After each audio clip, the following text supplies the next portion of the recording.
चलो, welcome back. हम topic पढ़ रहे हैं financial statements of A company. उसमें हमने पहले दिन में फाइनेंशियल के बारे में पढ़ा। उसके बाद हमने देखा कि बैलेंस शीट को कैसे बनाते हैं। तो बैलेंस शीट में हमने पहले सारा बैलेंस शीट के जितने भी मेजर हेड्स है वो लिखे, फिर एक एक करके उनको हम डिस्कस कर रहे थे, जिसमें हमने इक्विटी एंड लायबिलिटीज में शेयर होल्डर्स फंड को समझा कि उसमें क्या क्या आएगा। उसके बाद फिर हमने reserve and surplus, share capital reserve, surplus share application money pending allotment, उस सब चीज को समझ लिया। फिर लास्ट लेक्चर में हमने नॉन करंट लायबिलिटीज के बारे में पढ़ा था, और उसके बाद आज हम पढ़ेंगे करंट लायबिलिटी।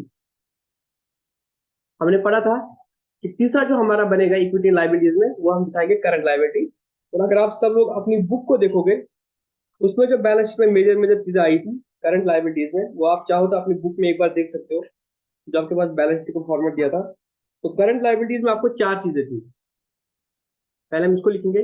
करंट लायबिलिटीज का मेजर हेड जो है उसमें आपकी चार चीजें आ रही है। एक आपका आ रहा है short term borrowing,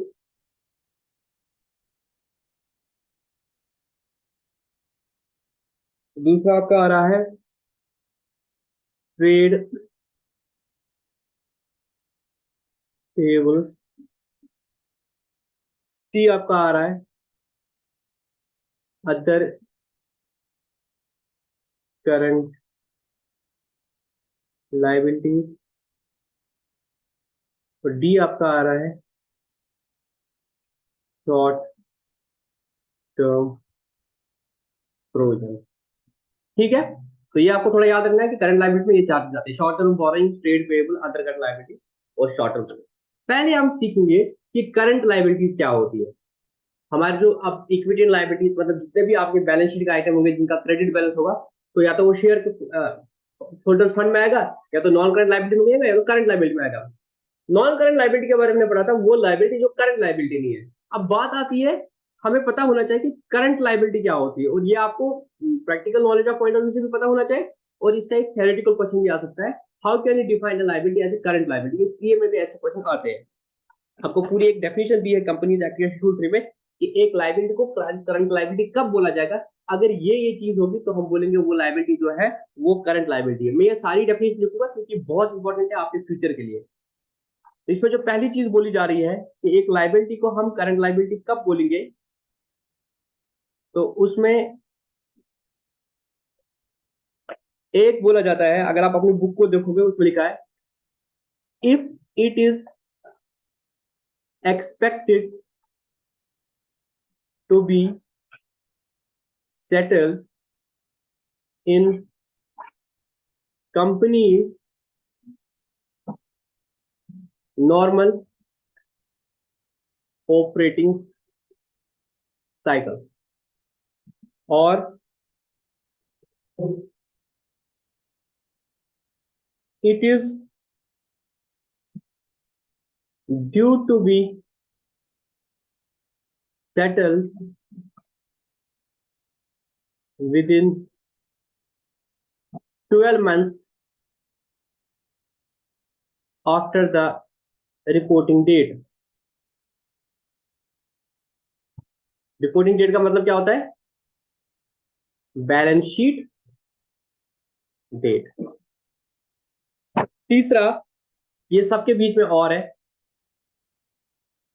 it is held primarily for the purpose of being traded, और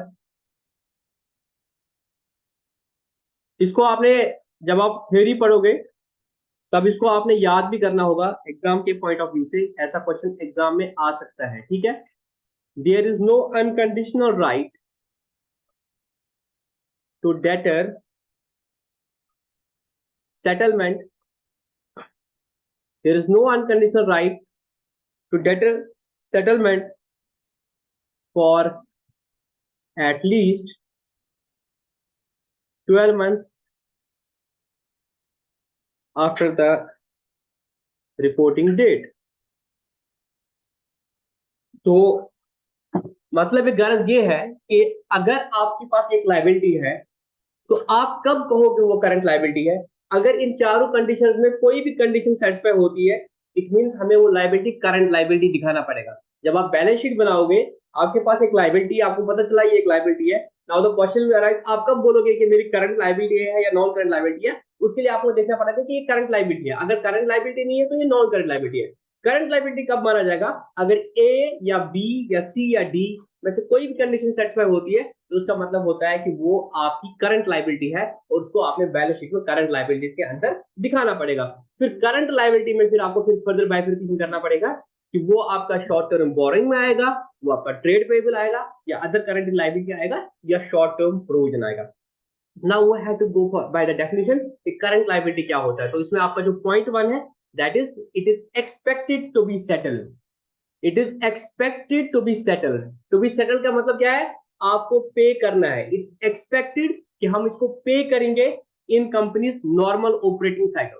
जो कंपनी का नॉर्मल ऑपरेटिंग साइकिल है, अगर ये एक्सपेक्टेड है कि ये आपको नॉर्मल ऑपरेटिंग साइकिल में पे करना पड़ेगा, तो आपका वो करंट लायबिलिटी माना जाएगा। Now the question arises, what is an operating cycle?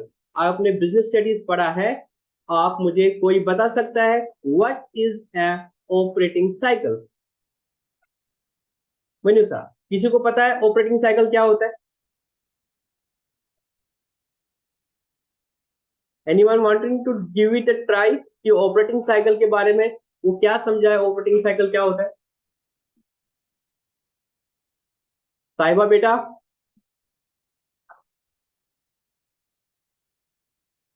कोई बताना चाहे? नातिका, साहिबा, तोयबा, ऑपरेटिंग साइकिल क्या होता है? मतलब सर फाइनेंशियल ईयर के कब बनाएगा अपना बैलेंस शीट? जोर से बताओ, तुम्हारी आवाज नहीं आ रही है। सर मतलब कि एक ईयर। नहीं, और फिर ईयर बोलना होता है बेटा तो ईयर बोलता है ना। ऑपरेटिंग साइकिल का मतलब क्या है? अच्छा, साइकिल का मतलब क्या होता है?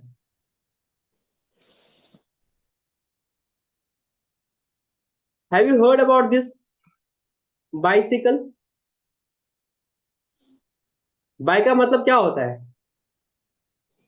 टू, दो टायर वाला जो पहिया होता है, वो होता है जो आप चलाते तो उसको बाइसिकल बोलते हैं। और ऑपरेटिंग का मतलब क्या होता है? जो आपकी ऑपरेशंस है। तो आपकी ऑपरेशंस का जो साइकिल है वो आपका ऑपरेटिंग साइकिल कहलाता है। सर इसका मतलब क्या हुआ ऑपरेशंस का जो आपका साइकिल है? देखो, अगर आप एक मैन्युफैक्चरिंग एंटिटी हो, सबसे पहले आप क्या करोगे? आप रॉ मटेरियल खरीदोगे। बेटा, आप रॉ मटेरियल खरीदोगे। Yes sir. रॉ मटेरियल से फिर आप क्या बनाओगे? फिनिश्ड गुड बनाओगे। हाँ।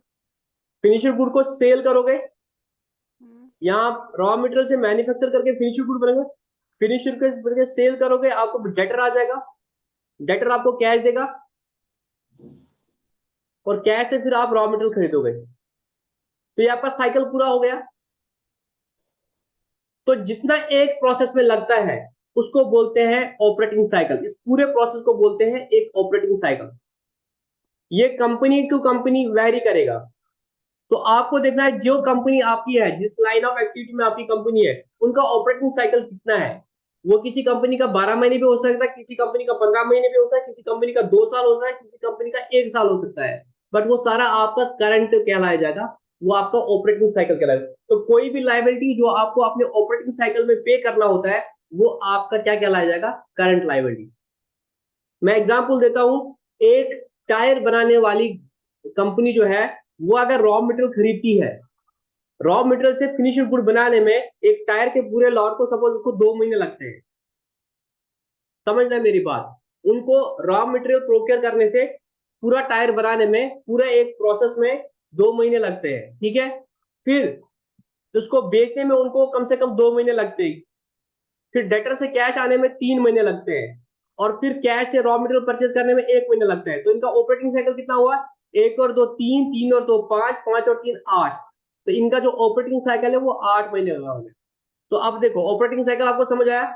The time taken by the company from the procurement of the raw material till the realisation of the cash by selling of the good, and in between आपका उसमें production भी आ जाएगा। तो ये पूरा आपका ऑपरेटिंग साइकिल कहलाएगा। I'm giving a second example of suppose the company in which I am working, Indian Oil. हम जब क्रूड को प्रोक्योर करते हैं, क्रूड ऑयल को हमने खरीदा, खरीदने से लेके मैन्युफैक्चरिंग तक हमें उसमें कितने महीने लगते हैं? हमें 4 महीने लगते हैं।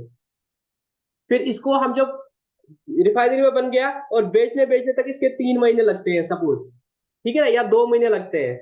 और फिर हमारा डेटर जो है हम नकद में बेचते हैं तो 1 महीना हमें रियलाइज होता है, और फिर कैश से नेक्स्ट प्रोक्योरमेंट में फिर हमें 2 महीने लगते हैं। तो हमारा ऑपरेटिंग साइकिल कितना हुआ? 4 और 2 6, 6 और 7 और 9 मंथ हो गया हमारा ऑपरेटिंग साइकिल। तो एक पैसे से, 1 रुपया से हम क्रूड खरीदे, क्रूड से फिर हम पेट्रोल बना देंगे, पेट्रोल को फिर हम बेच के कैश सेल करें, इस पूरे प्रोसेस में हमें 9 मंथ लगते हैं। तो हमारा ऑपरेटिंग साइकिल कितने महीने का हो गया? 9 मंथ्स का। कोई एक वाइन कंपनी है, उनको वाइन बनाने में सपोज 15 महीने, 2 साल लगते हैं, तो उनका ऑपरेटिंग साइकिल कितना हो गया? 2 साल, 3 साल हो गया। तो उनके इस नॉर्मल ऑपरेटिंग साइकिल में अगर कोई भी लाइबिलिटी एक्सपेक्ट है सेटल होने के लिए, तो वो उनकी करंट लाइबिलिटी कहली जाएगी। क्या आपको ऑपरेटिंग साइकिल का कॉन्सेप्ट समझ आया? Yes sir. जी सर। का जो नॉर्मल ऑपरेटिंग साइकिल होगा, तो नातिका बेटा ये हमेशा 12 महीने नहीं होगा, ये 6 महीने भी हो सकता है, 8 महीने भी हो सकता है, 10 भी होता है, 12 भी, 15 भी, 20 भी, 25 भी, कुछ भी हो सकता है। तो आपके नॉर्मल ऑपरेटिंग साइकिल में जितनी भी लाइबिलिटीज एक्सपेक्टेड है कि आपको ये सेटल करनी है, मतलब आपको ये पे करनी है, वो आपकी करंट लाइबिलिटीज कह ली जाएगी। तो आपको देखना है आपका ऑपरेटिंग साइकिल कितना है। तो अगर सपोज आपका ऑपरेटिंग साइकिल 15 महीने है, तो 15 महीने के अंदर अंदर जितनी भी लाइबिलिटीज आपकी पे होने वाली है, वो आपकी क्या कहलाई जाएगी? Current liability. या अगर ऑपरेटिंग साइकिल कुछ भी हो, तब भी जो है मैक्सिमम जो टाइम होगा वो 12 महीने का। आज की डेट में जिस दिन आप बैलेंस शीट बना रहे हो बेटा, रिपोर्टिंग डेट जो आप जिसकी अगर आप 31/3/2023 की बैलेंस शीट बनाते हो, आज की डेट में आपको बोलना है कि ये लाइबिलिटी मेरी करंट लाइबिलिटी है या मेरी नॉन करंट लाइबिलिटी है। तो अगर ये आपको 12 महीने के अंदर पे करनी है, तो ये आपको क्या चला जाएगा? फिर ये करंट लाइबिलिटी कहला जाएगा। अगर आपको ये 12 महीने के अंदर पे करना है, तो ये आपकी बनेगी current liability. If it is due to be settle, अगर ये ड्यू है टू बी सेटल्ड। अब यहाँ पे ड्यू आ गया और यहाँ पे एक्सपेक्टेड आ गया। देखो जो हमारे क्रेडिटर्स होते हैं, वहां पे नॉर्मली तो कहीं कहीं क्रेडिट पीरियड होता है 2 महीने, 3 महीने, मतलब पता है कि ये मेरा 3 महीने का ड्यू है। कभी कभी ऐसा क्रेडिटर होता है, वहां पे वो बोलता नहीं है कि आपको अभी पे करना है, वहां पे वो अभी नहीं बोलता आपको अभी पे करना, बट एक्सपेक्टेड कि भाई 2 महीने, 3 महीने, 4 महीने में तो पे करना ही है। तो ऑपरेटिंग साइकिल के अंदर अंदर 12 महीने के अंदर अंदर एक्सपेक्ट टू सेटल। बट कुछ लाइबिलिटीज आप ऐसी जो ड्यू होती है, जैसे आपने डिबेंचर्स लिए थे, अब इस साल वो रिडीम होने वाले, इस साल रिडीम होने, तो दे आर ड्यू। आपका टर्म लोन का जो पेमेंट इस साल पे करना है, that is due to be settled in this year. तो वहां पे ड्यू है, और पहले केस में जहां कोई ड्यू डेट नहीं है but it's expected to be settled within the next 12 month, that will be considered as a current liability. उसके बाद तीसरा क्या पॉइंट है? It is held primary for the purpose of being traded. अगर आपके पास कोई ऐसा लाइबिलिटी है जहां पे गर्ज ये है कि भाई इसको सेटल करके पैसा लेना है या उसको सेटल करना है विद इन नॉर्मली 12 मंथ्स, वो आपका क्या कहला जाएगा? Current liability. यहाँ पे held primary for the purpose of being traded, normally ये एसेट्स में समझ आ जाता है, बट लाइबिलिटी में भी ऐसे आ जाएगा। आपने कोई फाइनेंशियल इंस्ट्रूमेंट रेज कर दिया, आपने बॉन्ड रेज कर दिया, और आप लास्ट वाला लेक्चर पढ़ रहे थे, नहीं उधर से दोस्त ने बोला था कि आप मनी मार्केट से पैसा लेते हो, तो वहां पे वो आपकी लाइबिलिटी जो है वो ट्रेडिंग पर्पज से होते हैं, और आपको पता है कि हमें आने वाले 2 महीने, 3 महीने उसको पे करना पड़ेगा। तो it is held probably for the purpose of the trading. तो उस चक्कर में वो क्या बनता है? वो भी आपका क्या बनता है? करंट लाइबिलिटी बनता है। या there is no unconditional right, no unconditional right, you don't have any right. अगर कोई ऐसा चीज है कि you don't have any unconditional right, unconditional right का मतलब क्या होता है? देखो, राइट, राइट मतलब आपके पास हक है। अब ये हक आपका कंडीशनल भी हो सकता है, अनकंडीशनल भी हो सकता है। अनकंडीशनल राइट का मतलब क्या है? कोई आपको कुछ नहीं बोल सकता है, आप बोलोगे मैं नहीं दूंगा तो नहीं दूंगा। अगर ऐसी आपके पास राइट है कि आप मना कर सकते हो, तो मतलब हो जाएगा अनकंडीशनल हो गया। और अगर कुछ कंडीशन लगी है कि आप तभी मना कर सकते हो, तो वो मतलब नहीं है। यहाँ पे बोल रहा है कि आपके पास अनकंडीशनल राइट है, मतलब सामने वाला आपको मांग नहीं सकता है पैसे। अगर ऐसा नहीं है, there is no unconditional right, you don't have any unconditional right to deter the settlement. Deter मतलब डेफर करना settlement, settlement for at least 12 months after the reporting date. अगर आपके पास कोई ऐसा राइट नहीं है कि आप एक लाइबिलिटी को डेटर कर सकते हो 12 महीने से ज्यादा, तो वो आपकी करंट लाइबिलिटी है। मैं आपको एग्जांपल देता हूँ, बहुत अच्छी एग्जांपल देता हूँ, इसको याद रखना। ये फोर्थ पॉइंट के लिए, have you heard about this term? जब आप बैंक के पास लोन लेने जाते हो, एक बैंक आपको लोन देता है, उसको बोलते हैं टर्म लोन। क्या बोलते हैं? Term loan.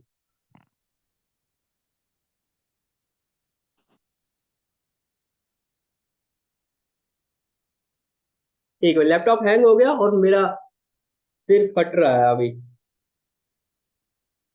एक होता है टर्म लोन, दूसरा होता है कैश क्रेडिट लिमिट। आप में से कितने लोगों ने ये वर्ड सुने हैं? बैंक से जब आप पैसा लेते हो तो दो तरीके से आपको बैंक लोन देता है, या तो वो आपको टर्म लोन देता है या तो आपको कैश क्रेडिट लिमिट देता है।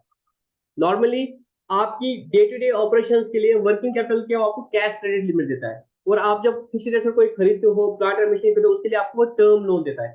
टर्म मीन्स क्या होता है? बहुत टाइम के लिए आपको वो लोन देता है। जैसे आपने प्लांट और मशीन खरीदी 2 करोड़ की, तो उसने आपको 2 करोड़ का लोन दे दिया। अब इसकी क्या बनता है? इसका पूरा ईएमआई स्टेटमेंट बनता है। क्या बनता है? आपने कोई गाड़ी परचेज कर दी, तो उसमें बोलता है कि भाई आपको हर महीने जो है, हर महीने ये 2 करोड़ के अगेंस्ट में आपको हर महीने जो है 5 लाख रुपया देना है हर महीने। तो बैंक ने आपको पूरा ईएमआई बता दिया। तो इस साल आपको पता चला है यार, इस साल जो है इसमें से मुझे 60 लाख जो है वो पे करना है, बाकी 2 करोड़ प्लस जो इंटरेस्ट है वो मुझे बाद में पे करना है। 140 लाख आपको बाद में पे करना है, 60 लाख इस साल पे करने पड़ेगा। यहाँ पे क्या होता है, आपको बैंक जो है इस साल में हर महीने सिर्फ 5 लाख मांग सकता है, उससे ज्यादा नहीं मांग सकता है। बिकॉज उसने आपसे ये एग्रीमेंट कर दिया पूरा कि आपको इस साल 5 5 लाख रुपए हर महीने देने हैं। तो आप जब इसको बाइफरी करोगे, आप देखोगे कि भाई 2 करोड़ में से मुझे इस साल कितना ड्यू है। इस साल मेरा 60 लाख ड्यू है, तो टर्म लोन का जो 60 लाख है वो आप दिखाओगे करंट लाइबिलिटी में, और ये जो 1 करोड़ 40 लाख है ये आप दिखाओगे नॉन करंट लाइबिलिटी। समझ आई बात? ऐसा नॉट? समझ आया? जी सर। भाई 60 लाख तो मुझे इस साल पे करना है, तो ये मेरा क्या बनेगा? Current liability. और जो मुझे आने वाले टाइम में पे करना पड़ेगा वो मेरा बनेगा नॉन करंट लायबिलिटी। ठीक है। अब कैश क्रेडिट लिमिट में क्या होता है? कैश क्रेडिट लिमिट में आपको बैंक एक फैसिलिटी देता है। बैंक ने आपको फैसिलिटी दे दी, बैंक ने आपको फैसिलिटी दे दी कि आप क्या है, 50 लाख तक निकाल सकते हो पैसा। आपको cash credit facility, credit limit, जैसे क्रेडिट कार्ड होता है कि आपका कोई पैसा नहीं है बैंक में, बट आप फिर भी इतना पैसा निकाल सकते हो। जैसे मेरे पास क्रेडिट कार्ड है, मैं उसमें सपोज 1 लाख निकाल सकता हूँ, तो मेरे पास कोई पैसा नहीं है बट उस कार्ड से मैं 1 लाख निकाल सकता हूँ और फिर वो मुझे पे करूंगा। सिमिलरली बैंक एक फैसिलिटी देता है, सीसी लिमिट बोलते हैं, आपने दुकानदारों को सुना होगा। तो दुकानदारों को रोजमर्रा कैश चाहिए होता है बिजनेस के लिए, they approach the bank and they avail this facility, credit facility known as cash credit limit. अब इस कैश क्रेडिट लिमिट में क्या होता है, आपने सपोज 50 लाख रुपए निकाल दिए, जब आपके पास पैसे आएंगे आपको भरना होता है। तो बैंक आपको कभी भी नॉर्मली नहीं बोलता है कि आप आके इसको पे कर लो, बट बैंक के पास ये राइट है कि वो कभी भी आपको बोल सकता है कि भाई आके तूने ये डिफॉल्ट कर दिया, तू ये पूरा पैसा हमें आप ही दे दे। अब देखो, बैंक अभी तो मैं नॉर्मली नहीं मांग सकता, बट अगर मेरे एंड से कोई भी डिफॉल्ट होगा तो बैंक मांग सकता है। तो मेरे पास, मुझे बताओ, जो मैंने सीसी लिमिट ली है बैंक से, बैंक ने मुझे ड्यू डेट नहीं होती सीसी लिमिट में, अगर मुझे बैंक सीसी लिमिट देता है 50 लाख की, तो बैंक नॉर्मली नहीं बोलता दूसरे दिन आगे इसको पे करो, वो ये भी नहीं बोलता है 1 साल बाद पे करो, वो ये भी नहीं बोलता है कि 10 साल बाद पे करो, वो कुछ नहीं बोलता। उसने आपको फैसिलिटी दे दी, उसको आपने इंटरेस्ट से, इंस्टॉलमेंट से कर दे, वो बोला ठीक है आप इंटरेस्ट भरते जाओ, जब आपके पास सेल से पैसा आएगा आप बैंक में डालते रहो, ये हमने फैसिलिटी दे दी आपको, हम 50 लाख में इंटरेस्ट कमाते रहेंगे। बैंक नॉर्मली आपको कभी नहीं मांगता है, बट आपके पास कोई अनकंडीशनल राइट नहीं है। अगर आपके पास हमको बैंक आएगा बोलने कि भाई हमें 50 लाख दे दो, you have to give them. Normally bank नहीं बोलता है, बट अगर बैंक बोलना चाहे कि नहीं आप हमें अपने 50 लाख वापस दो, तो क्या आप उसको डेफर कर सकते हो?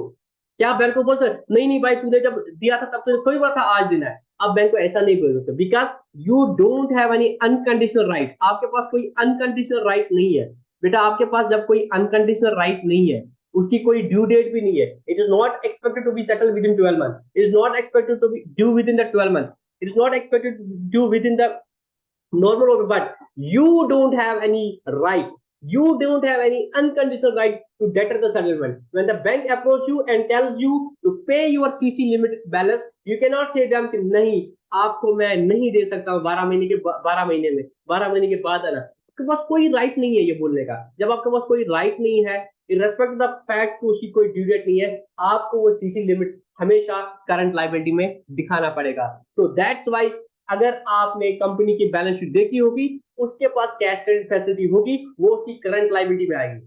आप बोलते कि सर ये तो मुझे 12 महीने में पे ही नहीं करना है, ये आपको 12 महीने में पे ही नहीं करना है, मेक सेंस। बट आपके पास कोई राइट ये भी नहीं है कि आप बैंक को बोलोगे कि मैं आपको 12 महीने के अंदर, अगर बैंक आपके मांगने आएगा यू हैव टू पे। नॉर्मली ड्यू डेट नहीं आती उसमें, बट अगर बैंक बोलेगा, आपके पास कोई राइट नहीं है बोलने का कि 12 महीने बाद आओ। Since you don't have any unconditional right to get the settlement, you will classify such kind of liabilities as the current liability. That's why मेरा सीसी लिमिट जो है वो करंट लायबिलिटी में आएगा। क्या आपको ये पॉइंट समझ आया कि नहीं? Yes sir. अच्छे से समझ आया? तो मोटा हाँ। मोटी आपको याद रखना है, एक लायबिलिटी करंट लायबिलिटी होगी या तो वो नॉर्मली आपकी एक्सपेक्ट एंड सेटल होना विद इन ऑपरेटिंग साइकिल या विद इन 12 मंथ्स, या आपके पास कोई अनकंडीशनल राइट नहीं है कि आप इसको डेफर कर सकते हो इसकी पेमेंट को आफ्टर 12 मंथ्स। अगर कोई अनकंडीशनल राइट है तो आप उसको नॉन करंट लायबिलिटी ट्रीट कर सकते हो, अदरवाइज करंट लायबिलिटी या it's held the family for the purpose of being treated. Now current liability में अब क्या आते हैं उसको हम डिस्कस करते हैं। एक सबसे पहले आता है शॉर्ट टर्म बोरोइंग, मतलब आपने ऐसी बोरोइंग कर दी जो आपको विद इन 12 मंथ्स पे करनी है। अगर आपकी कोई ऐसी भी बोरोइंग है जो आपको 12 महीने के अंदर अंदर पे करना है, बेटा वो आपका क्या क्या लाया जाएगा? Short term borrowing. समझ आई बात? जी सर। जैसे आपने बैंक से ले लिया या पब्लिक से ले लिया पैसा जो आपको 12 महीने के अंदर अंदर पे करना है, वो आपका शॉर्ट टर्म बोरोइंग है। या आपने रिलेटेड पार्टी से लोन ले लिया या आपने डिपॉजिट ले लिया या अदर लोन एडवांसेस जो भी होंगे जो आपको 12 महीने के अंदर पे करने हैं, वो आपकी शॉर्ट टर्म बोरोइंग रहेगी। दूसरा आपका आएगा ट्रेड पेएबल। वो पेएबल जो आपकी ट्रेड की वजह से होते हैं, payables with respect to trade, आप जो काम करते हो उसके कंटेक्स्ट में जो आपको पे करने होते हैं उनको बोलते हैं ट्रेड पेएबल। अब ट्रेड पेएबल में नॉर्मली दो आते हैं, ट्रेड पेएबल का जो हेड बनेगा उसमें दो आते हैं। एक आते हैं आपके डेटर्स, क्या आते हैं? डेटर्स, सॉरी, एक आते हैं आपके क्रेडिटर्स और दूसरा बोलते हैं बिल्स पेएबल। दोनों को मिला के हम लिखते हैं किस हेड में? ट्रेड पेएबल हेड में। तो इसका जब ट्रेड पेएबल का नोट बनेगा वहां पे आप बताओगे आपके क्रेडिटर्स कितने हैं और आपके बिल्स पेएबल क्या है। क्रेडिटर्स क्या होते हैं? जब आपने किसी से उधार में माल लिया तो वो आपका क्रेडिटर कहता है, ठीक है, वो आपका क्रेडिटर कहलाता है। यस और नो? जी सर। तो क्रेडिटर को आपको पे करना होता है ना, नॉर्मली आप 2-3 महीने में पे करते हो तो क्रेडिटर कहाँ आएगा? तो क्रेडिटर करंट लायबिलिटी है। वो करंट लायबिलिटी में किस हेड में दिखाओगे? सर उसको ट्रेड पेएबल में दिखा दो। कभी कभी किसी क्रेडिटर को आप क्या करते हो, एक बिल्स पेएबल साइन करके देते हो, तब आप क्या करते हो? Entry creditor account debit to bills payable. तो आपकी बुक्स में आप क्या दिखेगा? Liability bills payable. Bills payable आपका क्या है? वो आपको नॉर्मली 1 महीने 2 महीने 3 महीने का बिल देते हो, 3 महीने पे करना पड़ेगा, तो वो आपकी करंट लायबिलिटी है। करंट लायबिलिटी में कहाँ दिखाओगे? Trade payment. तो चाहे आपका क्रेडिटर हो चाहे आपका बिल्स पेएबल हो, दोनों आपने दिखाना है करंट लायबिलिटीज में। और करंट लायबिलिटी में किस साइड में दिखाना है आप लोग? ट्रेड पेएबल में। क्या आपको ट्रेड पेएबल अच्छे से समझ आया? जी सर। ट्रेड पेएबल में आपका क्या आएगा?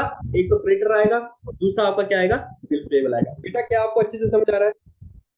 जी तीसरा आ सर। रहा है अदर करंट लायबिलिटी और चौथा आ रहा है आपके प्रोविजन जो कि शॉर्ट टर्म है। अगर आपने कोई शॉर्ट टर्म प्रोविजन किया है, मतलब जो आपको लगता है कि इसके अगेंस्ट में हमारा जो लॉस होगा या पे करना होगा विद इन 1 ईयर पे करना पड़ेगा, वो आपका शॉर्ट टर्म प्रोविजन रहेगा। और अगर कोई ऐसी लायबिलिटी है जो और कहीं फॉल नहीं करती है और वो करंट है, तो वो आपकी अदर करंट लायबिलिटी में आएगा। जो कहीं पे फॉल नहीं करेगा बट है वो करंट लायबिलिटी, वो आपका अदर करंट लायबिलिटी आएगा। एग्जाम्पल मैं आपको देता हूं, जैसे आपके डिबेंचर्स थे, अब जो डिबेंचर्स इस साल रिडीम होने वाले हैं, हमने पढ़ा था करंट मैच्योरिटीज ऑफ द डिबेंचर्स जो है, जो आपके इस साल में रिडीम होने वाले हैं, वो आपकी करंट लायबिलिटी आएंगे। और करंट लायबिलिटी में ना वो शॉर्ट टर्म बोरोइंग होंगे, that was long term borrowing, and these are the amounts which are to be redeemed in this year, which are to be paid in this year. So these are the current maturities of the long term debt. These will be shown under the head other current liability. जैसे debenture जो redeem होने वाले हैं इस साल, वो आपकी current liabilities है। और करंट लायबिलिटी में उसको हम बेटा कहाँ दिखाएंगे? उसको हम दिखाएंगे अदर करंट लायबिलिटी में। आपका वही टर्म लोन था, उसमें से 60 लाख रुपीज आपको इस साल पे करना है, तो उतना पार्ट आपको दिखाना पड़ेगा करंट लायबिलिटीज में।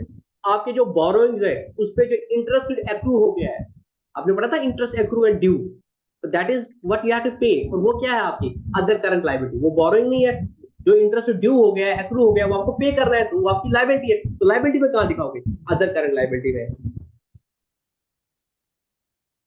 अगर आपकी कोई इनकम एडवांस में आ गई है, that's your other current liability. अगर आपने शेयर एप्लीकेशन मनी जो था, पता चला कि भाई वो अलॉट नहीं करने हैं, उनको रिफंड करना है, तो रिफंड करके मीन कि आपको पैसा वापस करना है, और वापस जो पैसा आपको करना है उसको आपने कहाँ दिखाना है? उसको आपने दिखाना है अदर करंट लायबिलिटीज में, ठीक है। Yes, sir. और अगर आपके कोई और पेबल्स है, जैसे आपने टीडीएस काटा एम्प्लॉय का या किसी पार्टी का टीडीएस काटा, उस टीडीएस को आपने जमा करना है, दैट्स योर टीडीएस पेबल। अब बैलेंस शीट में कहां दिखाओगे? करंट लायबिलिटीज में। करंट लायबिलिटीज में कहां दिखाओगे? अदर करंट लायबिलिटीज में। आपने एम्प्लॉय का पीएफ काटा, अब वो आपको जमा करना है। जीएसटी आपने किसी पार्टी से कवर कर दिया, उसकी सेल पे आपने जीएसटी काट ये कलेक्ट कर दिया। Now this GST is to be paid to the government, this is your liability. Liabilities में आपका ये एक महीने के अंदर पे करना होता है, और that's your current liability. Current liability में आप किस हेड में दिखाओगे? अदर करंट लायबिलिटीज में, ठीक है। उसके बाद फिर आपने अगर जो भी प्रोविजंस क्रिएट करते हैं, जैसे डाउटफुल डेट्स के लिए आप प्रोविजन क्रिएट करेंगे, अगले साल में कितने बैड डेट होंगे उसके लिए प्रोविजन करोगे आप। एम्प्लॉय बेनिफिट जो आपको अगले साल देना है, जैसे हमें एम्प्लॉय को बोनस देना है, वो मुझे पता है अगले 12 महीने के अंदर दे देना है, तो that for that if I am doing any provision I will be showing it as under short term provision। अगर मुझे टैक्स के लिए प्रोविजन करना है, मुझे ऑडिटर फी के लिए प्रोविजन करना है, these all will be shown under the short term provision। This was all about the liability side of the balance sheet। Now there are some illustrations which we need to do। आप पहले आ जाओ illustration number 10 पे, ठीक है ना। I hope आपने illustration number 9 तक already किया था। अब आप इलिस्ट्रेशन नंबर 10 पे आ जाओ। एक अच्छा सा क्वेश्चन है, सिंपल सा क्वेश्चन है, जिससे आपकी ऑपरेटिंग साइकिल की क्लैरिटी थोड़ा और आ जाएगी, ठीक है। सर बोरोइंग्स और लोन सेम होता है? देखो बेटा, बोरोइंग मींस आपने पैसा ले लिया, ठीक है, इसमें तो कोई डाउट नहीं है। तो No, sir. लोन जो है, लोन बोरोइंग में आता है। हर कोई बोरोइंग लोन नहीं हो सकता है, बट हर कोई लोन बोरोइंग। समझ आई बात? मतलब बोरोइंग ब्रॉडर कंसेप्ट है। Exactly. You have read mathematics 10th के बाद? Yes, There's a sir. concept of set and subset। तो loan is a Yes, sir. Subset of borrowing, ठीक है बेटा। Yes, sir. जैसे हमने पढ़ा था कि जो आपने लोन ले लिया बैंक से, तो that's loan from bank, that's borrowing. आपने किसी से लोन ले लिया किसी से, या किसी से आपने डिपॉजिट ले लिया, deposit is not the borrowing. Just consider the example of the bank. Bank हो सकता है किसी से लोन ले लेगा किसी और बैंक से, that is the loan for the bank. Bank किसी से लोन लेने नहीं गया, बट लोगों ने उसके पास पैसा डाल दिया, that again that's a liability for the bank, but उसको हम डिपॉजिट बोलोगे। This is not a loan, this is a deposit, but both are borrowing for the bank ना। यहाँ से भी पैसा उठाए, यहाँ से भी पैसा उठाए, तो दोनों बोरोइंग है, बट वो एक डिपॉजिट है और दूसरा जो है वो आपका क्या है, एक आपका डिपॉजिट है और दूसरा जो आपका है वो आपका क्या बुलाएगा, दूसरा आपका जो है वो आपका लोन है। और दोनों लोन या आपका जो डिपॉजिट है वो आपका दोनों फॉल करेगा बोरोइंग में। तो जो लोन है that is the subset of the borrowing. बेटा आई होप आपका जो डाउट था वो क्लियर हो गया। डिबेंचर्स भी फिर आएंगे ना बोरोइंग्स में ही। Exactly, debenture is a borrowing, but debenture is not a loan। Again तुम्हारे क्वेश्चन का आंसर खुद ही मिल गया। All debentures are borrowing, but all borrowings are not debentures। ठीक है बेटा, और कोई Yes, sir. Doubt? Question No, पूछना तो मजा आता है, तब है उसको मतलब तुझे गए वहां पर, फिर आपके पास क्वेश्चन की बम्बार्डमेंट होती है, क्लास क्या है ना वो इंटरेक्टिव होती है। Anyways, come to illustration number 10।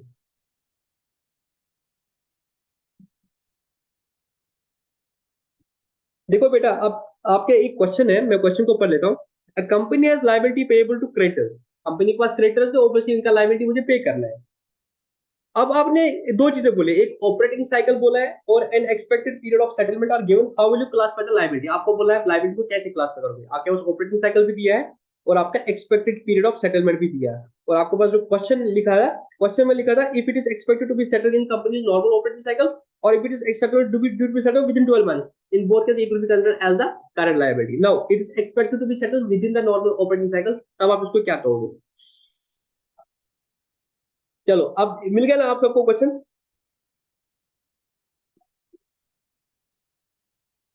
Question मिल गया सबको? जी सर। चलो पढ़ो पहला केस। पहला केस है आपका ऑपरेटिंग साइकिल 8 मंथ है। ऑपरेटिंग साइकिल बेटा आपका कितने मंथ का है? 8 month। मैं इधर लिखूंगा, ये आपका ऑपरेटिंग साइकिल है और ये आपका है expected time of settlement. Operating cycle कितना है बेटा? 8 मंथ। और expected period of their settlement कितना है मंथ में? 8 मंथ। तो जो पहला केस था it's expected to be settle within the operating cycle, ऐसा तो नहीं है। ऑपरेटिंग साइकिल से तो बाद है, ऑपरेटिंग साइकिल 8 मंथ है। ऑपरेटिंग साइकिल 8 महीने है, but expected to be settled in 10 month. तो ऑपरेटिंग साइकिल से पहले है कि ऑपरेटिंग साइकिल के बाद है? बहुत ये देखो, हम यहाँ खड़े हैं, ये हमारा रिपोर्टिंग डेट है। रिपोर्टिंग डेट से आपको आगे देखना है कि when it is expected to be settled. अगर ये ऑपरेटिंग साइकिल के अंदर है या वो आपका 12 मंथ के अंदर है, तो वो आपका कहलाएगा करंट लायबिलिटी। पहला पॉइंट क्या था? It is expected to be settled in company normal operation और it is due to be settled within 12 months. दोनों केस में वो क्या हो जाएगा? ये चीज। अब पहले केस में क्या है? ऑपरेटिंग साइकिल आपका यहाँ पर है 8 मंथ्स, एक्सपेक्टेड टाइम जो है, एक्सपेक्टेड टाइम ऑफ सेटलमेंट क्या है आपका? 10 मंथ्स है, और आपका 12 मंथ्स ये है, तो यहाँ पे 12 मंथ्स है। अब मुझे बताओ, अब ये जो लायबिलिटी का एक्सपेक्टेड टाइम है, ये 12 मंथ्स के अंदर आ गया, हाँ तो ये मुझे बताओ करंट लायबिलिटी है कि नॉन करंट लायबिलिटी है? करंट। हाँ, current liability. करंट लायबिलिटी है। और अगर मैं थोड़ा और क्वेश्चन पूछूंगा, ये करंट लायबिलिटी है, ये जो करंट लायबिलिटी की डेफिनेशन है उसमें पॉइंट नंबर 1 के फॉल कर रहा है कि पॉइंट नंबर 2 में फॉल कर रहा है? पॉइंट नंबर 2 में फॉल कर रहा है। Current liability it is due to be settled within 12 months after the reporting date. Reporting date 12 month के अंदर है, ऑपरेटिंग साइकिल के अंदर तो है ही नहीं। ऑपरेटिंग साइकिल तो 8 मंथ था। अगर यहां होता तो पॉइंट नंबर 1 की वजह से करंट लायबिलिटी होता, बट क्योंकि इसके बाहर है बट 12 मंथ्स के अंदर है, तो पॉइंट नंबर 2 की वजह से। दोनों में 1 और 2 में क्या था? और था, या वो या ये। 1 में तो बच गया था, बट 2 में फंस गया। 2 की वजह से ये करंट लायबिलिटी है। समझ आ गई बात कि नहीं? अब दूसरा क्वेश्चन देखो, आपका ऑपरेटिंग साइकिल 12 महीने है और आपका एक्सपेक्टेड टाइम 12 महीने है। यहाँ पे ऑपरेटिंग साइकिल भी आपका 12 महीने है, तो आपका ऑपरेटिंग साइकिल भी 12 महीने है और आपका जो एक्सपेक्टेड टाइम ऑफ सेटलमेंट है वो 12 महीने। तो फर्स्ट केस की वजह से अभी, दूसरे केस की वजह से, दोनों केस की वजह से ये आपका करंट लायबिलिटी है। ठीक है। तीसरा केस क्या है? आपका ऑपरेटिंग साइकिल 13 मंथ है, आपका ऑपरेटिंग साइकिल 13 मंथ है और expected period of trade payable जो है वो आपका 14 मंथ्स है।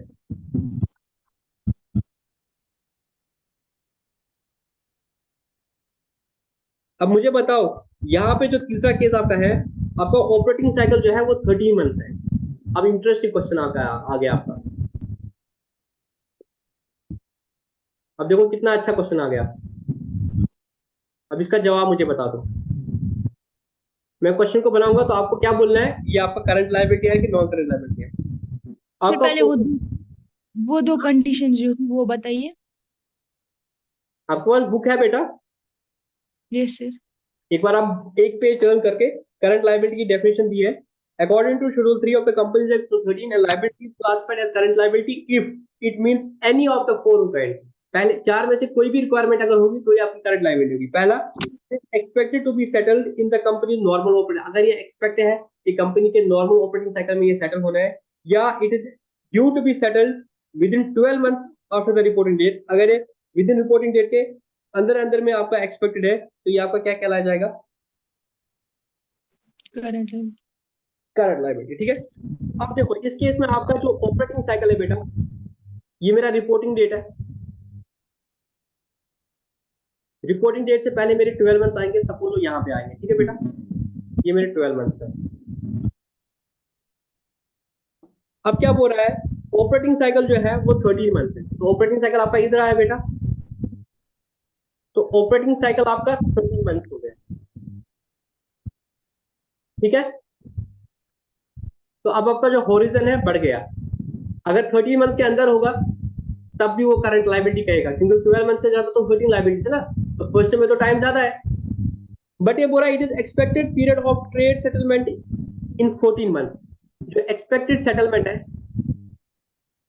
वो आपका 14 मंथ्स है। अब मुझे बताइए करंट लायबिलिटी है कि non current liability? Current. Current क्यों है बेटा? सर रिपोर्टिंग के बाद एक ही मंथ आता है ना, 12 मंथ्स हो गया। अगर उससे ज्यादा है तो रिपोर्टिंग से 12 मंथ्स के अंदर आता है, ये तो रिपोर्टिंग से 14 मंथ्स है ना बेटा। इसके बाद फिर नहीं, क्वेश्चन पढ़ो। It is due to be settled within 12 months after the reporting date. अगर इस टाइम पीरियड में ड्यू था,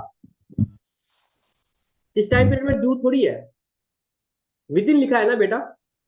टू जो है, टू क्या बोलता है? It is expected to be settled within 12 months from the reporting date.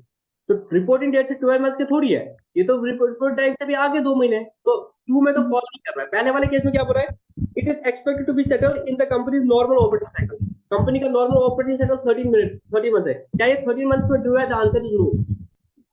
1 में क्या बोल रहा था, it is expected to be settled within company normal operating cycle. Company का नॉर्मल ऑपरेटिंग साइकिल 13 मंथ्स है। क्या ये 13 मंथ्स में ड्यू हो रहा है कि 13 से ज्यादा हो रहा है?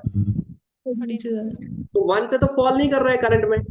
दूसरा क्या बोल रहा है, it is expected to be, it is due within 12 months from the reporting date. Reporting date से 12 मंथ्स में ड्यू है नहीं, रिपोर्टिंग टाइम से 14 मंथ्स, तो अगेन ये उससे भी ज्यादा है। 1 और 2 दोनों में फॉल नहीं कर रहा है। It is held for the trading, गलत। It is held, it is there is no unpaid right to deter the settlement, ऐसा भी नहीं है। तो ये आपका नॉन करंट लायबिलिटी है। तो तीसरा केस जो है वो आपका नॉन करंट लायबिलिटी है, बिकॉज आपका जो टाइम ऑफ सेटलमेंट है वो 14 मंथ्स है, वो दोनों से बाहर है। तो आपका क्या कहला जाएगा, ये आपका नॉन करंट लायबिलिटी है। ठीक है, अब आपकी बुक में इस चीज को गलत लिखा है। ठीक है, अच्छा अच्छा, ठीक है ठीक है, नहीं ठीक किया, ठीक है, बुक में भी ठीक किया है ऐसे। बुक में अलग से लिखा ना, फिफ्थ में लिखो, फिफ्थ में पार्ट लिखो, operating cycle is more than 12 and expected period of settlement is beyond operating cycle, तो it's a non current liability. ठीक है, थर्ड के लिए आपने फिफ्थ में आंसर दिया बुक में। अब फोर्थ देखो, ऑपरेटिंग साइकिल आपका 10 मंथ है और एक्सपेक्टेड पीरियड जो है वो आपका है 14 मंथ्स। भाई ऑपरेटिंग साइकिल अब आपका 10 मंथ्स है, ऑपरेटिंग साइकिल इधर आया, 12 मंथ्स इधर आया, तो दोनों के बाहर है, पीछे है कि नहीं? आपको अभी भी समझ नहीं आ रहा है? आपको देखना है भाई 12 मंथ और ऑपरेटिंग साइकिल, इनके बीच में अगर आ रहा है मैक्सिमम यहां तक, इनके बीच में अंदर अंदर आ रहा है तो करंट है, इनके बाहर है तो नॉन करंट। समझ आया कि नहीं?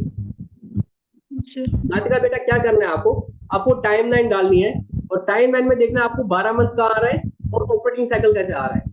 उसके बाहर, उन दोनों के बाहर जो है लास्ट ऑफ द फॉलोइंग जो होगा, उसके बाहर अगर होगा तो नॉन करंट है, उन दोनों के अंदर होगा तो करंट है। मैं दूसरा एग्जांपल देता हूं, आपके 12 महीने हैं रिपोर्टिंग के और आपके 15 महीने हैं ऑपरेटिंग साइकिल के, तो उस टाइम में आपका जो करंट लायबिलिटी है उसके लिए टाइम कितना रहेगा? 15 महीने रहेगा। जब ऑपरेटिंग साइकिल बड़ा है ना, तो ऑपरेटिंग साइकिल में है अगर वो 12 से ज्यादा है तो 15 महीने आपने देखना है, अगर वो 15 महीने के अंदर आ रहा है तो वो आपका क्या कहला जाएगा? करंट लायबिलिटी का। 12 में तो ऐसे भी आई, बट 3 महीने का और क्वेश्चन है, 15 महीने भी होगा तब भी करंट लायबिलिटी माना जाएगा। समझ आई बात? तो हर केस में वो 12 महीने नहीं होगा। बट अगर ऑपरेटिंग साइकिल आपका 8 महीने है और ऑपरेटिंग साइकिल के अंदर आ रहा है तब भी करंट लायबिलिटी है, अगर ऑपरेटिंग साइकिल के बाद है बट 12 महीने के अंदर अंदर है तब भी करंट लायबिलिटी है। फॉर दैट मैटर उसको 12 महीने के बाद होना होगा तब वो करंट लायबिलिटी नहीं कहलाएगा। अब चौथा केस देखो, उसमें आपका ऑपरेटिंग साइकिल जो वो कितना है बेटा? आपका ऑपरेटिंग साइकिल जो है वो 10 मंथ है। ठीक है बेटा, ये देखो ऑपरेटिंग साइकिल आपका 10 मंथ है और आपके ये 12 महीने आ गए, तो अगर ये यहां तक आ गया, सबसे दूर कौन सा है? 12 महीने। अगर इस टाइम पीरियड में आ गया तो करंट है, इस टाइम पीरियड के बाद आया तो नॉन करंट है। अब यहाँ पे क्या है, एक्सपेक्टेड टाइम 14 मंथ्स है, तो 14 मंथ्स उसके बाद आ रहा है ना, 12 के बाद आ रहा है, तो ये आपका नॉन करंट लायबिलिटी कहलाएगा। समझ आ रहा है कि नहीं आ रहा है समझ? सर आया समझ। इसके बाद देखो फिफ्थ पार्ट, अब ऑपरेटिंग साइकिल आपका 16 मंथ्स है, एक्सपेक्टेड पीरियड आपका 15 मंथ्स है। अब यहाँ पे क्या है, ऑपरेटिंग साइकिल आपका 16 मंथ्स है, तो ऑपरेटिंग साइकिल आपका 16 मंथ्स है। अब ऑपरेटिंग साइकिल ये हो गया, तो टाइम पीरियड बहुत ज्यादा बढ़ गया। अब आपको 16 मंथ्स में देखना है, कोई भी लायबिलिटी जो आपकी एक्सपेक्टेड 16 मंथ्स में वो आपकी करंट कहलाएगी, बिकॉज ऑपरेटिंग साइकिल जो 1 वाला पॉइंट है वो बोलता है ऑपरेटिंग साइकिल के अंदर अंदर है। ऑपरेटिंग साइकिल 16 मंथ्स, तो 16 मंथ्स में देखना है, 12 महीने नहीं देखना है। तो 16 मंथ है तो 15 मंथ है, तो इट मीन ऑपरेटिंग साइकिल के अंदर अंदर है, तो ये आपका करंट लायबिलिटी कहलाएगा। तो 50 is your current liability. Sixth में क्या है, ऑपरेटिंग साइकिल आपका 9 मंथ्स है और एक्सपेक्टेड सेटलमेंट 15 महीने है, तो 9 मंथ्स, 12 मंथ्स, 15 मंथ्स, तीनों केस में 15 ज्यादा है, तो this is your non current liability. Seventh वाले केस में ऑपरेटिंग साइकिल आपका 16 मंथ्स है और एक्सपेक्टेड पीरियड आपका 11 मंथ्स है, तो ऑपरेटिंग साइकिल के अंदर है, तो आपका ये आपका करंट है। तो the crux is operating cycle are 12 months, इन दोनों के अंदर अंदर अगर हो रहा है तो ये आपका ये करंट लाइफ है, दोनों में से किसी के अंदर हो रहा है तो ये आपका करंट है, अदरवाइज ये नॉन करंट है। तो बी या non current, it has to be beyond 12 months और बियॉन्ड ऑपरेटिंग साइकिल, दोनों में से जो लास्ट वाला होता है। गॉट इट और नॉट? समझ आवा तो ना? यस सर, आया समझ। चलो, now come to the illustrations. We have some illustrations जो हमें करनी पड़ेंगे before we move on to the assets part, ठीक है ना? And we have 15 minutes more. हम कुछ क्वेश्चंस करेंगे बेटा, आप जल्दी जल्दी मुझे आ जाओ इलस्ट्रेशन नंबर 11 पे, ठीक है? कौन पढ़ेगा इलस्ट्रेशन नंबर 11? साहिबा बेटा आप इलस्ट्रेशन नंबर 11 पढ़ो। नेम द मेजर हेडिंग पढ़ो अंडर पढ़ो पढ़ो। Name the major heading under name the major heading under equity and liabilities side of a company's balance sheet according to the requirements of schedule 3rd. Without looking at the answer, क्या आप इसका answer बोल पाओगे? आपको हाँ? Equity क्या बोल रहा है क्वेश्चन कि इक्विटी एंड लायबिलिटीज जो है उसमें मेजर हेडिंग्स क्या क्या है, तो क्या आप बता पाओगे? यस सर, एक आपका शेयर होल्डर्स फंड आता है, मेजर हेडिंग No. बोलते हैं। शेयर होल्डर्स फंड आता है, share application money pending allotment आता है, नॉन करंट लायबिलिटी आता है और करंट लायबिलिटी आता है। ये तो मेजर हेडिंग्स है ना। Yes, sir. इलस्ट्रेशन नंबर 12 जल्दी पढ़ो। State the items shown under the heading shareholders आप fund. देखो आंसर, मुझे बताओ शेयर होल्डर फंड के अंदर क्या क्या आता है, सारे बताओ जल्दी। Share capital, reserve surplus and share money received against the share value. उसके बाद items of the long term, मुझे पता लॉन्ग टर्म बोरोइंग में क्या आपका आ रहा है, डिबेंचर्स आ रहा है, long term मैच्योरिटीज of the finance lease obligation आता है, वो फाइनेंशियल लीज की जो ऑब्लिगेशन होती है उनकी जो लॉन्ग टर्म मैच्योरिटी होती है। तो इसको मैं समझा देता हूँ। और तीसरा आपका term loan from the bank, ये आपको थोड़ा थोड़ा याद रखना है, बट आपको मैंने सब चीजें समझा दी है। ये समझाता हूँ मैं आपको, लीज के बारे में थोड़ा सा आपको ज्ञान देता हूँ, ये आपको हेल्प करेगा। Do any one of you know about the lease? Lease क्या होता है? कभी लीज सुना है? सर शायद वो जो हम मतलब हाँ? लेते हैं, सर मतलब क्या लेते हैं ना 1 साल या 10 सालों के लिए जमीन, मतलब उस पे बिजनेस करते हैं। बिल्कुल, आप किसी की जमीन को ले लेते हो, लीज पे लेते हो, उसमें फिर आप पे करते हो, उसको बोलते हैं लीज रेंटल। क्या बोलते हैं? Lease rental. अब जो आपकी जो लीज होती है वो दो तरह की होती है, एक होती है फाइनेंशियल लीज और दूसरी होती है ऑपरेटिंग लीज। क्या होती है? ऑपरेटिंग।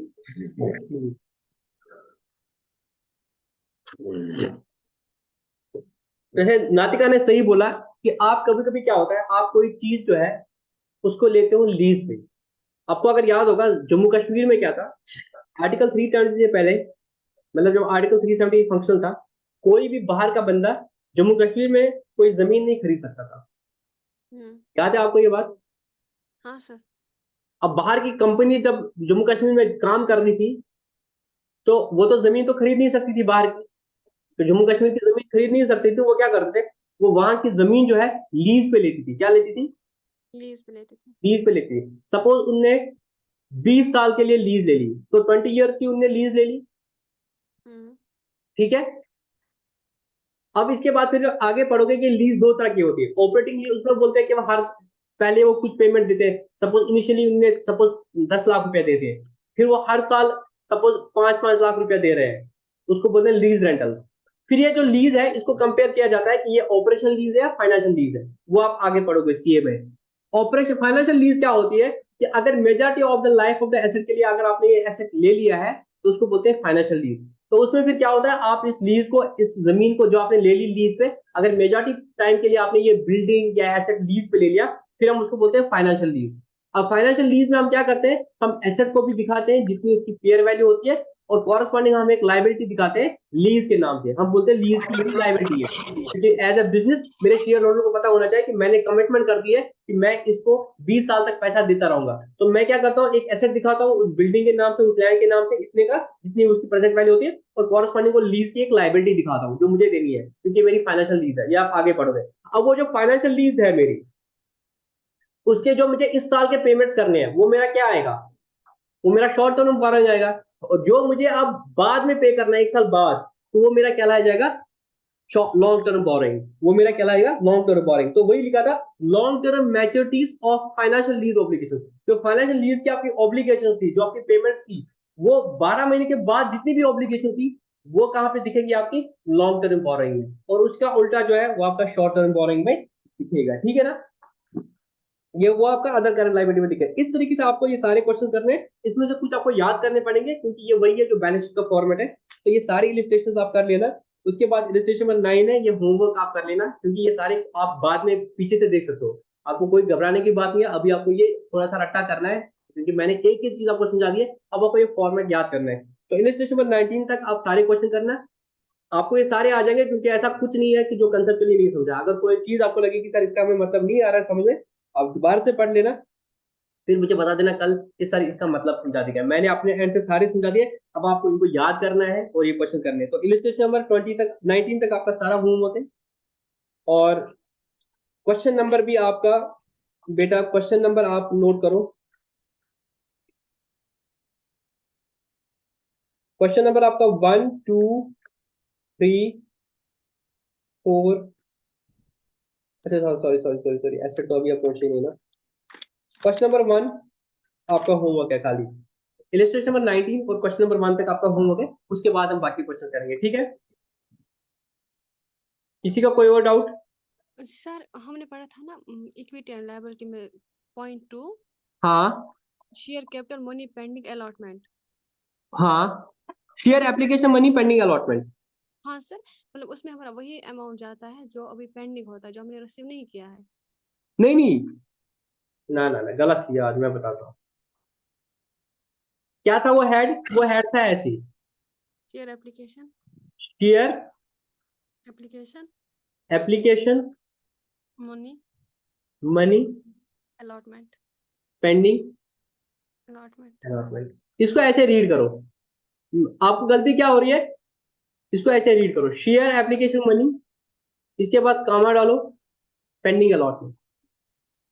देखो बेटा, अगर आपके पास पहले देखो, अगर आपको वो लायबिलिटी साइड में आ रहा है, इसमें उसके पास क्रेडिट बैलेंस बचा हुआ है, क्रेडिट बैलेंस होगा ना तभी तो लायबिलिटी साइड में आएगा। मींस आपके पास पैसा आया है बट अभी आपने अलॉटमेंट नहीं की है, तो ये एंट्री आपने की है bank account debit to share application. To share application. जो पैसा आपका आया ही नहीं, आप कैसे बोलते हो वो पैसा आना था? किसी ने आपने कंपनी में सब्सक्राइब ही नहीं किया तो आप कैसे बोलोगे उसको पैसा देना था? बिकॉज अभी आपने अलॉटमेंट नहीं किया है। अलॉटमेंट अगर आप करोगे उसके बाद अगर पैसा नहीं आएगा तो वो कॉल इन एरियर कहलाएगा। वो ये बात नहीं हो रही है, ये है share application money pending allotment. आपके पास ये बैंक में पैसा आ गया, तो यहाँ पे आपको share application account credit balance बचा है। जब आप बैलेंस ट्रायल बैलेंस बनाओगे, ट्रायल बैलेंस में आपको क्या दिखेगा? ट्रायल बैलेंस में आपको बैंक दिखेगा, सपोज 20 लाख है, और यहाँ पे दिखेगा यहाँ पे शेयर एप्लीकेशन मनी का credit balance 20 lakh. Now you make the balance sheet, ये 20 लाख आपका एसेट है, ये एसेट साइड में आएगा, ये 20 लाख लायबिलिटी है, कहां से आएगा? क्या ये शेयर कैपिटल है? The answer is no, because अभी तक अलॉटमेंट हुई नहीं। क्या ये लायबिलिटी है? The answer is no, because अभी तक आपने पता नहीं है कि उसको रिफंड करना नहीं करना है। तो ना ये आप कैपिटल में दिखा रहे हो, ना आप ये नीचे नॉन करंट लायबिलिटी में दिखा रहे हो, तो इसके लिए अलग से हेड क्या, नंबर 2, ये आपका शेयर एप्लीकेशन मनी में पैसा पड़ा हुआ है ये, और विच इज पेंडिंग अलॉटमेंट। अभी आपने अलॉटमेंट नहीं किया है। अलॉटमेंट आप करोगे तो आपको क्लैरिटी आएगी कि ये कैपिटल में जाना है कि ये रिफंड होना है। कैपिटल में जाना है तो शेयर कैपिटल में जाएगा, रिफंड होना है तो फिर आपकी अदर करंट लायबिलिटी में आएगा। ठीक है बेटा, हाँ सर। और कोई डाउट? और कोई डाउट? साहिबा बेटा आपका कोई डाउट? साहिबा बेटा आपका कोई डाउट? No sir. ठीक है, आज आपका सिर्फ वो होमवर्क है जो हमने ऑलरेडी पढ़ा है, उसको रिवाइज कर लेना और क्वेश्चन नंबर 1 करना। कल इंशाल्लाह हम एसेट पार्ट में आ जाएंगे और इंशाल्लाह 2-3 दिन में खत्म करेंगे इस पार्ट को। ठीक है, ओके। चलो गुड नाइट, अल्लाह हाफिज।